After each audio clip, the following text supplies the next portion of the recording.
ರಾಜ್ಯಾದ್ಯಂತ ಬಹಳ ಕಡೆಗಳಲ್ಲಿ ಕುಡಿಯೋ ನೀರಿಗೂ ಸಮಸ್ಯೆ ಆಗ್ತಾ ಇದೆ. ನೀರಿನ ಸಮಸ್ಯೆಯನ್ನ ಬಗೆಹರಿಸಿ ಅನ್ನೋದಾಗಿ ಸಚಿವರಿಗೆ ಮಹಿಳೆಯರು ಮುತ್ತಿಗೆ ಹಾಕಿದ್ದಾರೆ. ಇದು ಕೊಪ್ಪಳದಲ್ಲಿ ನಡೆದಿರುವ ಘಟನೆ. ಖಾಲಿ ಕೊಡ ಹಿಡಿದು ಸಚಿವ ಶಿವರಾಜ್ ತಂಗಡಗಿ ಕಾರ್ಗೆ ಮುತ್ತಿಗೆ ಹಾಕಿದ್ದಾರೆ. ಕೊಪ್ಪಳ ಉಸ್ತುವಾರಿ ಸಚಿವ ತಂಗಡಗಿ ಕಾರನ್ನ ತಡೆದು ಪ್ರತಿಭಟನೆ ಮಾಡಿದ್ದಾರೆ. ಕೊಪ್ಪಳ ಜಿಲ್ಲೆ ಕನಕಗಿರಿ ತಾಲೂಕಿನ ಸಂಕನಾಳ ಗ್ರಾಮದಲ್ಲಿ ನಡೆದಿರೋ ಘಟನೆ ಇದು. ನೀರಿನ ಸಮಸ್ಯೆಯನ್ನ ಬಗೆಹರಿಸಿ ಅನ್ನೋದಾಗಿ ಸಚಿವರ ಬಳಿ ಮಹಿಳೆಯರು ಅಳಲು ತೋಡಿಕೊಂಡಿದ್ದಾರೆ. ಬಿರು ಬೇಸಿಗೆಯಲ್ಲಿ ಕುಡಿಯೋ ನೀರಿಗೂ ಸಮಸ್ಯೆ ಆದ್ರೆ ಹೇಗೆ, ಅಗತ್ಯ ನೀರನ್ನ ಕೇಳ್ತಾ ಇದ್ದೀವಿ ನಾವು ಅನ್ನೋದಾಗಿ ಬಹಳಷ್ಟು ಕಡೆಗಳಲ್ಲಿ ಜನ ನೋವನ್ನ ಹೇಳ್ಕೊಳ್ತಾ ಇದ್ರು. ಕೊಪ್ಪಳದಲ್ಲಂತೂ ಖಾಲಿ ಕೊಡ ಹಿಡಿದು ಸಚಿವರಾದ ಶಿವರಾಜ್ ತಂಗಡಗಿ ಅವರ ಕಾರ್ಗೆನೆ ಮುತ್ತಿಗೆ ಹಾಕಿದ್ದಾರೆ. ಸಮಸ್ಯೆಯನ್ನ ಬಗೆಹರಿಸಿಕೊಡಿ ಅನ್ನೋದಾಗಿ ಕೇಳ್ಕೊಂಡಿದ್ದಾರೆ. ಆ ಸಂದರ್ಭದ ದೃಶ್ಯ ಇದೆ, ಗಮನಿಸೋಣ. ಫೋಟೋ ತಗ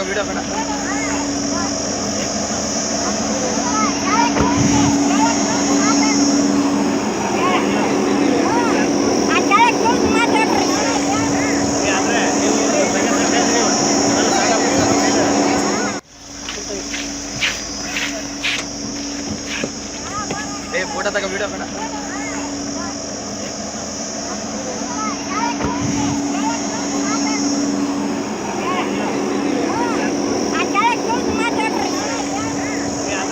ನೋಡಿ, ಇದು ಕೊಪ್ಪಳದಲ್ಲಿ ಮಹಿಳೆಯರು ಕುಡಿಯೋ ನೀರಿಗಾಗಿ ಪರದಾಡ್ತಾ ಇರೋದು. ಆಲ್ಟರ್ನೇಟ್ ಡೇಸ್ ಅಲ್ಲಿ ನೀರು ಬಂದರೂ ಪರವಾಗಿಲ್ಲ, ಬಟ್ ಅದು ಕೂಡ ಅವ್ರಿಗೆ ಸಿಗ್ತಾ ಇಲ್ಲ. ಕಿಲೋಮೀಟರ್ ಗಟ್ಟಲೆ ನೀರಿಗೋಸ್ಕರ ಅವರು ಓಡಾಡಬೇಕು. ಕೆಲಸ ಕಾರ್ಯಗಳನ್ನ ಬಿಟ್ಟು ನೀರು ಹಿಡಿಯೋದ್ರಲ್ಲೇ ಅವ್ರ ಜೀವನ ಹೋಗ್ಬಿಡುತ್ತೆ.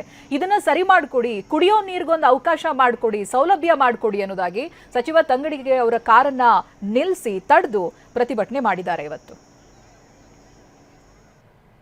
ಇನ್ನು ಧಾರವಾಡದಲ್ಲೂ ಕೂಡ ಕುಡಿಯೋ ನೀರಿನ ಸಮಸ್ಯೆ ಬಹಳ ಆಗ್ತಾ ಇದೆ. ಬಿಂದಿಗೆ ನೀರಿಗೆ 3 ಗಂಟೆ ಕಾಯಬೇಕು. ಕುಂದಗೋಳ ತಾಲೂಕಿನ ಬೆನಕನಹಳ್ಳಿಯಲ್ಲಿ ಈ ರೀತಿ ಸಂಕಷ್ಟ ಇದೆ. 300 ಮನೆಗಳ ಗ್ರಾಮಕ್ಕೆ ಒಂದೇ ನಲ್ಲಿ ಸಂಪರ್ಕ ಇರೋದು. ನೀರಿಗಾಗಿ ಗಂಟೆಗಟ್ಟಲೆ ಕಾಯ್ತಾರೆ ಇಲ್ಲಿಯ ಜನ. ರಣ ಬಿಸಿಲು ಹೇಗಿದೆ ಅಂತ ಗೊತ್ತೇ ಇದೆ ನಿಮಗೆ. ಅಂತ ಬಿಸಿಲಲ್ಲಿ ಸರತಿ ಸಾಲಿನಲ್ಲಿ ಕಾಯ್ತಾ ಇದ್ದಾರೆ ನೋಡಿ. ಗಾಡಿಗಳಲ್ಲಿ ಬಿಂದಿಗೆ ಇಟ್ಕೊಂಡು ತಳ್ಳೋ ಗಾಡಿ ತಂದು ನೀರಿಗಾಗಿ ಕಾಯ್ತಾ ಇದ್ದಾರೆ ನಿವಾಸಿಗಳು. ಜನಪ್ರತಿನಿಧಿಗಳ ವಿರುದ್ಧವಾಗಿ ಗ್ರಾಮಸ್ಥರು ಆಕ್ರೋಶ ವ್ಯಕ್ತಪಡಿಸ್ತಾ ಇದ್ದಾರೆ. ಕಿಲೋಮೀಟರ್ ಗಟ್ಟಲೆ ಈ ರೀತಿಯಾಗಿ ನಿಲ್ಬೇಕಿದೆ. ನಮ್ಮ ಪ್ರತಿನಿಧಿ ಸಂಜಯ್ ಅವರ ಪರಿಸ್ಥಿತಿಯನ್ನ ವಿವರಿಸಿದ್ದಾರೆ, ಬನ್ನಿ ನೋಡೋಣ. ಇದೀಗ ನಾನು ಬೆನಕನಹಳ್ಳಿ ಗ್ರಾಮದಲ್ಲಿ ಇದ್ದೇನೆ. ದೃಶ್ಯಗಳು ಕೂಡ ನೋಡಬಹುದಾಗಿದೆ. ಈ ಬೆನಕನಹಳ್ಳಿ ಗ್ರಾಮದಲ್ಲಿ 250-300 ಮನೆಗಳು ಇರುವಂಥದ್ದು. ಆದರೆ ಗ್ರಾಮಕ್ಕೆ ಒಂದೇ ಕುಡಿಯುವ ನೀರಿನ ನಳದ ಸಂಪರ್ಕ ಇರುವಂಥದ್ದು. ಆ ನಳದ ನೀರನ್ನು ಪಡಿಬೇಕಾದ್ರೆ ಇಲ್ಲಿನ ಗ್ರಾಮದ ಜನರು ಸರಿಸುಮಾರು 3 ಗಂಟೆಗಳ ಕಾಲ ನೆತ್ತೆ ಸುಡೋ ಬಿಸಿಲಲ್ಲಿ ಕಾಯಬೇಕಂತ ಒಂದು ಪರಿಸ್ಥಿತಿ ನಿರ್ಮಾಣವಾಗಿರುವಂಥದ್ದು. ಪ್ರತಿಯೊಂದು ನಾವು ದೃಶ್ಯಗಳು ಕೂಡ ನೋಡಬಹುದಾಗಿದೆ. ತಳ್ಳು ಗಾಡಿಗಳ ಮುಖಾಂತರ ಇಲ್ಲಿ ಸಾಕಷ್ಟು ಒಂದು ಬಿಂದಿಗೆಗಳನ್ನು ತಂದು ಸರತಿ ಸಾಲಿನಲ್ಲಿ ಅವುಗಳನ್ನ ನಿಲ್ಲಿಸಿದ್ದಾರೆ. ತಮ್ಮ ಸರದಿ ಬಂದಾಗ ಅವುಗಳನ್ನ ತುಂಬಿಕೊಂಡು ಹೋಗ್ಬೇಕನ್ನೋ ಪರಿಸ್ಥಿತಿ ನಿರ್ಮಾಣವಾಗಿರುವಂಥದ್ದು. ಒಂದೊಂದು ಸಮಯದಲ್ಲಿ ಈ ನಳದ ಸಂಪರ್ಕ ಅಂದರೆ ನೀರು ಬರ್ತದೆ, ಆದರೆ ಅಲ್ಲಿಯೂ ಕೂಡ ಒಂದೊಂದು ಸಮಯದಲ್ಲಿ ನೀರು ಬರೋದಿಲ್ಲ. ಹೀಗಾಗಿ 2-3 ದಿನಗಳ ಕಾಲ ನೀರಿಲ್ಲದೆ ಕೆರೆ ನೀರು ಮತ್ತು ಬೇರೆ ಬೇರೆ ಅಲ್ಲಲ್ಲಿದ್ದಂಥ ಬಾವಿಗಳನ್ನು ಕಲುಷಿತ ನೀರನ್ನೇ ಕುಡಿಬೇಕಂತ ಒಂದು ಪರಿಸ್ಥಿತಿ ಇಲ್ಲಿನ ಗ್ರಾಮಸ್ಥರಿಗೆ ಇರುವಂಥದ್ದು. ಏನಾಗ್ತದಮ್ಮ ನಿಮ್ಮ ಊರಾಗ ನೀರಿನ ಸಮಸ್ಯೆ? 6 ಗಂಟೆಗೆ 10 ಗಂಟೆಗೆ ಬರ್ತೈತೆ ನೀರಿನ ಪಾಳ್ಯವ್ರು. ಅವಾಗ ಕೂಲಿ ಬಾಳಕ್ಕೆ ಹೆಂಗೆ ಹೋಗುಣ್ರಿ ನಾವು? ಹೌದ್ರಿ, ಒಂದು ಕೊಡ್ಪಾನ್ ಬಿಡದಲ್ರಿ, ನಮ್ಮ ನೀರಿನ ಗಾಡಿ ಇಲ್ರಿ. ನೀರಿನ ಭಾಳ ತೊಂದರೆ ಐತ್ರಿ. ಇಡೀ ಗ್ರಾಮಕ್ಕೆ ಇದು ಒಂದನಳ ಅನ್ರಿ? ಇದ ಒಂದಲ್ಲ ರೀ. ಈ ಬಹುಗ್ರಾಮ ಯೋಜನೆ ಐತಲ್ರಿ, ನೀರು ಕುಡಿಯೋ ನೀರಿದು. ಸರ್ಕಾರಿ ಅಧಿಕಾರಿಗಳು ಏನು ನೀರು ಕುಡಿತಾರಲ್ಲ, ಅವ್ರು ನೀರು ಕುಡಿದು ಏನು ಪಾಕ್ಯಾನಿಗೆ ಹಾಕೋ ನೀರನ್ನು ಕುಡಿಯಂತ ಪಾಕ್ಯಾನಿಗೆ ಹಾಕೋ ಕುಡಿ ನೀರು ಏನೈತಲ್ಲ ಅಂಥವು ನಾವು ಕುಡಿತೇವೆ ಇವತ್ತಿನ ದಿನದಾಗ. ಇವತ್ತು ನೀರು ನೋಡ್ಬೋದು, ಸುಮಾರು ವಾಸನೆ, ಅದನ್ನು ವಾಸನೆ ನೋಡಿದ್ರೆ ಪಾಕ್ಯಾನಿಗೆ ಹಾಕೋಕ್ಕೂ ಯೋಗ್ಯತೆ ಇಲ್ಲ ಅದಂಥ ನೀರನ್ನು ನಾವು ಸೇವನೆ ಮಾಡ್ತಾ ಇದ್ದೀವಿ.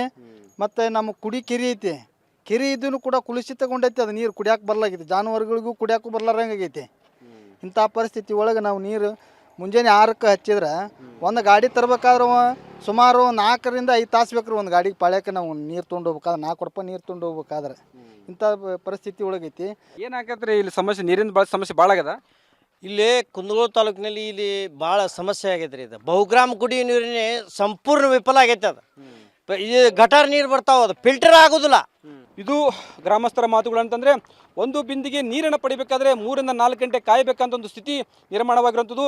ಬಹುಗ್ರಾಮ ಕುಡಿಯುವ ನೀರಿನ ಯೋಜನೆಗಾಗಿ ಕೋಟಿ ಹಣವನ್ನು ಅಧಿಕಾರಿಗಳು ಖರ್ಚು ಮಾಡಿದ್ದಾರೆ, ಆದರೆ ನೀರು ಮಾತ್ರ ಬರ್ತಲ್ಲ. ಹೀಗಾಗಿ ಸಮರ್ಪಕವಾಗಿ ಕುಡಿಯುವ ನೀರನ್ನು ಪೂರೈಕೆ ಮಾಡಬೇಕು ಅಂತ ಒಂದು ಆಗ್ರಹವನ್ನು ಇಲ್ಲಿನ ಗ್ರಾಮಸ್ಥರು ಮಾಡ್ತಾ ಇರುವಂಥದ್ದು. ಕ್ಯಾಮ್ರಾಮನ್ ಶಿವಾಜ್ ಜೊತೆ ಸಂಜಯ್, TV9 ಹುಬ್ಬಳ್ಳಿ.